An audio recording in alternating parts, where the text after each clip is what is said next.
Bonjour, bonjour. Alors, nouvelle vidéo aujourd'hui.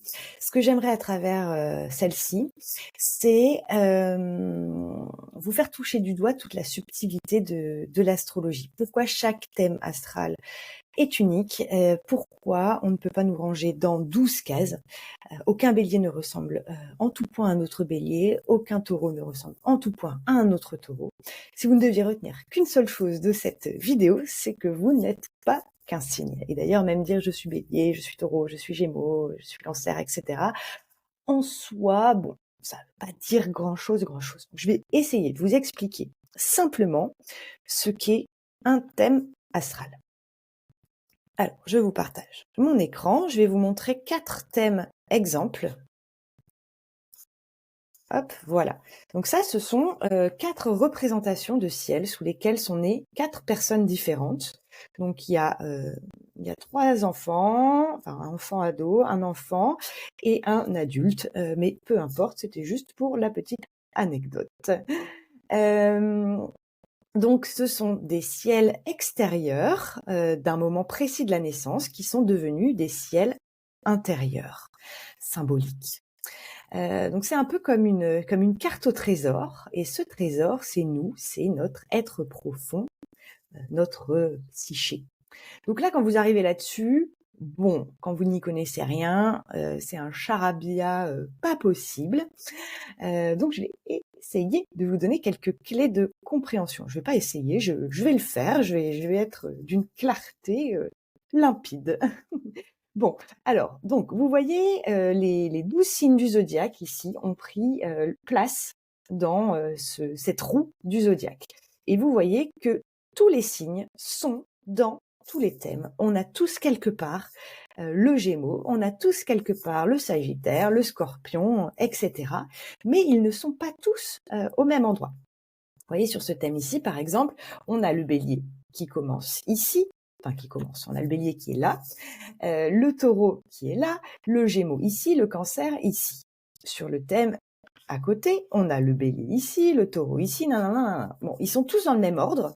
On commence toujours par le Bélier, le Taureau, nanana, mais ils ne sont pas tous au même endroit. Bon, là pour le coup, ils sont au même endroit. Mais ah bah, ici aussi, ah bah c'est fou, ça j'avais même pas remarqué que j'avais pris plus de 3 ascendants vierge balance, et donc bon, prenons celui-là par exemple, vous voyez qu'ici le Bélier est là, hop, le Bélier est là. Voilà. Donc ça c'est l'heure de naissance en fait précise qui va définir l'emplacement exact des signes.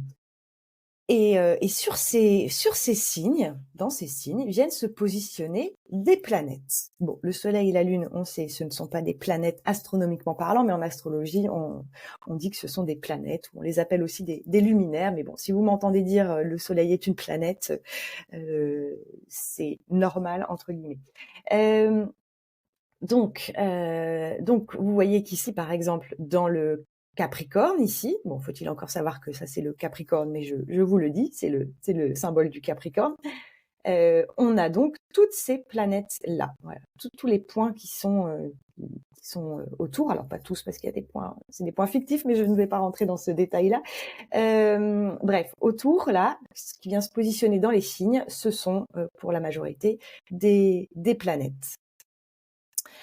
Et puis les traits au milieu, ça représente en fait la manière dont les planètes discutent, communiquent, s'entendent entre elles. Est-ce qu'elles s'entendent un peu, beaucoup? Est-ce qu'elles se comprennent simplement? Est-ce que c'est fluide entre elles, ou est-ce que c'est plus dynamique entre guillemets?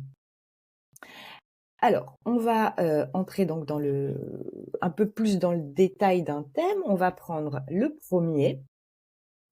Donc ce que vous voyez ici, au milieu, finalement, c'est la ligne d'horizon, tout simplement. Quand l'enfant est né, tiens, je vais mettre un petit enfant au milieu, voilà. C'est comme si l'enfant est au centre, et ici, c'est l'horizon. Donc c'est un petit peu inversé par rapport à la représentation qu'on a nous habituellement. Ici, à gauche, c'est l'Est, et de l'autre côté, c'est l'Ouest. Donc à l'Est, c'est l'endroit où le soleil se lève. Et donc là, ici, c'est l'Est, l'horizon à l'Est qui est représenté. Et ici, c'est l'Ouest. Voilà. Et donc, quand cet enfant-là dont c'est le thème aîné, si on levait la tête, dans le ciel, ici, voilà, on avait toutes ces planètes-là. Donc le Soleil était ici, la Lune était ici. Si je prends un autre thème, donc ici on a l'horizon qui est là, le Soleil était ici, la Lune était ici. Donc vous le représentez encore, pour vous donner un exemple. Ici donc on a un Soleil qui est en Capricorne, donc à cette période de l'année, vu son positionnement, il devait être à peu près 13h30, je dirais. Il avait en tout cas passé le zénith, parce qu'ici le MC, le MC qui est écrit ici, ça représente le zénith, c'est le point le plus haut du ciel. Vous voyez, ici, on a un enfant qui est né en août, puisque son soleil ici est à cet endroit-là du Lion. Ici, il devait être plutôt 11h30. Vous voyez, il n'avait pas encore atteint le zénith. Ici, on a un enfant. Alors, c'est plus un enfant, c'est un adulte confirmé. Mais ici, cette personne-là est née avec un soleil qui était sur le point de se coucher. Ici, on a un enfant qui est né avec donc Soleil Sagittaire à la toute fin du Sagittaire. Donc là, il devait être à peu près 3 heures du matin. En tout cas, il est né vraiment au milieu de la nuit. Donc le fait que le Soleil soit à un endroit précis du thème, le fait qu'il y ait beaucoup de planètes en haut du ciel, ou le fait qu'il y ait beaucoup de planètes à un endroit précis, tout ça évidemment ça a une signification, mais je ne vais pas rentrer dans l'interprétation. Dans cette vidéo, je vous explique ce qui est un thème quand on le voit, mais je ne vous l'interprète pas. Autre chose qu'on voit aussi dans un thème, c'est donc on voit plein de choses, hein, je vais pas tout vous décrire, mais on a donc la Lune ici. Donc ici, par exemple, dans ce thème-là, la Lune avait quitté le Soleil. Vous voyez, le Soleil est là. On était en période de Lune croissante. Hein, elle avait fait tout ça pendant les derniers jours. Et elle était arrivée ici, et donc là, elle était croissante. Ici, on a un thème qui nous montre une nouvelle Lune. Le Soleil et la Lune sont au même endroit, donc c'est un thème de nouvelle Lune. Ici, sur les deux autres thèmes, la Lune est décroissante. Vous voyez, elle s'apprête ici à aller rejoindre le Soleil dans quelques jours. Ici aussi, c'est une Lune décroissante. Ça, pareil, ça s'interprète. Ensuite, au-delà de la Lune et du Soleil, il y a plein d'autres planètes. Hein. Donc, il y a les planètes qu'on va appeler les planètes personnelles. Je vais prendre un thème où elles sont un peu plus éparpillées. On va prendre ce thème-là. Ici, vous avez Mercure. Si on prend une analogie avec le gouvernement intérieur, on peut dire que le Soleil, c'est le big boss, hein, c'est le grand chef, c'est le chef de notre gouvernement intérieur. La Lune, c'est une petite créature sensible qui réagit, c'est comme une petite conseillère.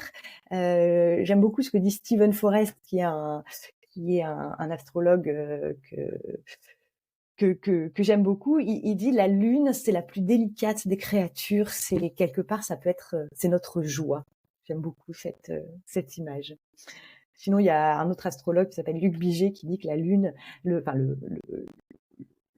Lune, là où est la Lune, le signe, etc., la maison, c'est le terrain de jeu de notre enfant intérieur.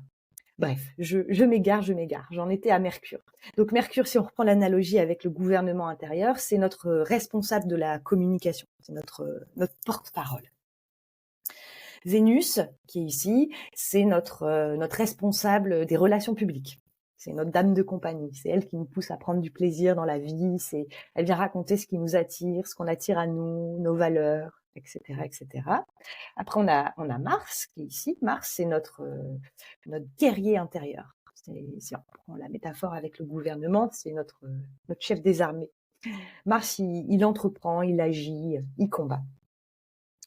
Et ensuite, donc ça c'était nos planètes personnelles. Ensuite, on a Jupiter et Saturne qui sont des planètes qui viennent parler de notre participation sociale, de notre structure, de notre sagesse intérieure.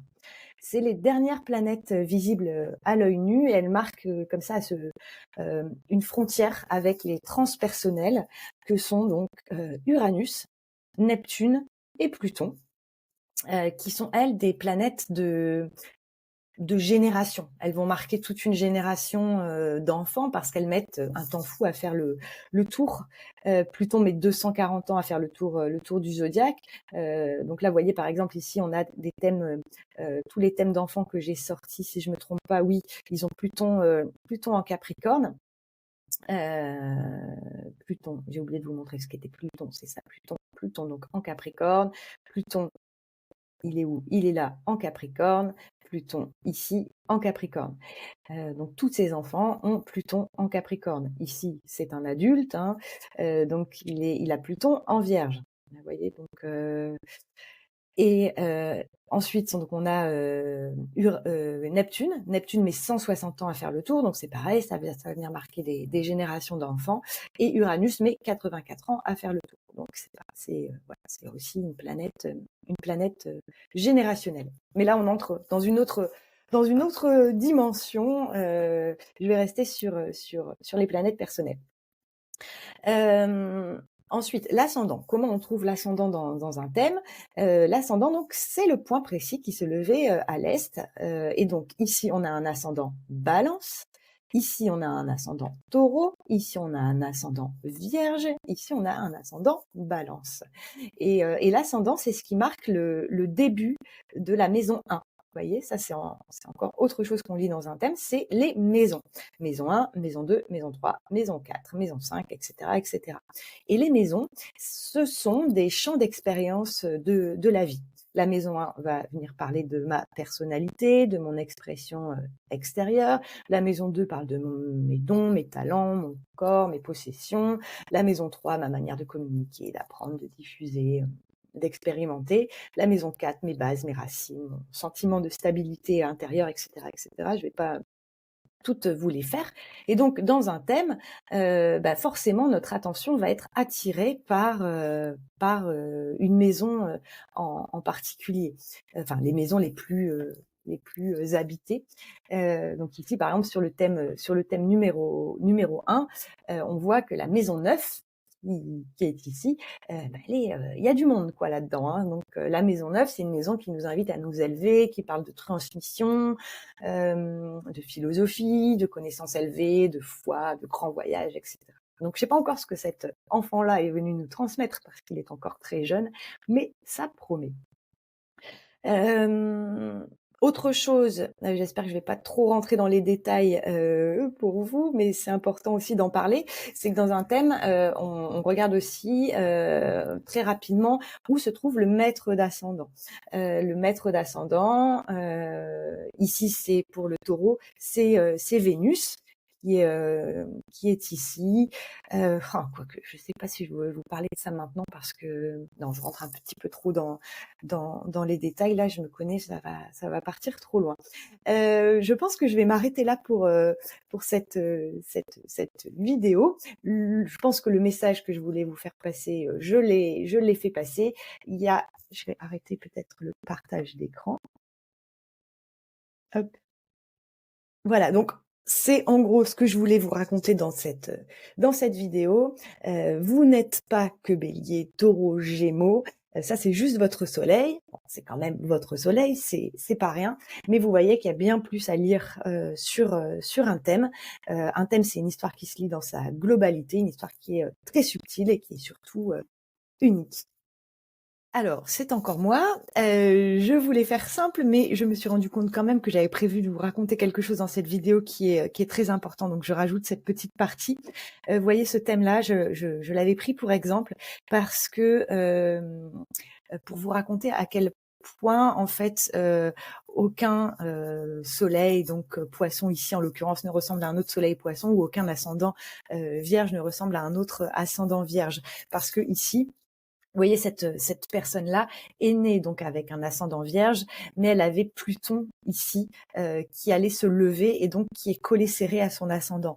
Donc cette personne-là, on va dire qu'elle est ascendant vierge, mais avec un Pluton présent à cet endroit-là de son thème, et ben ça va venir lui rajouter une petite touche de scorpion en fait à cet ascendant vierge. Voilà, exemple supplémentaire que je voulais, rajouter pour illustrer, mes propos, de la richesse et de toute la subtilité, d'un thème et de leur unicité. Voilà, merci de m'avoir, écoutée. Salut, salut.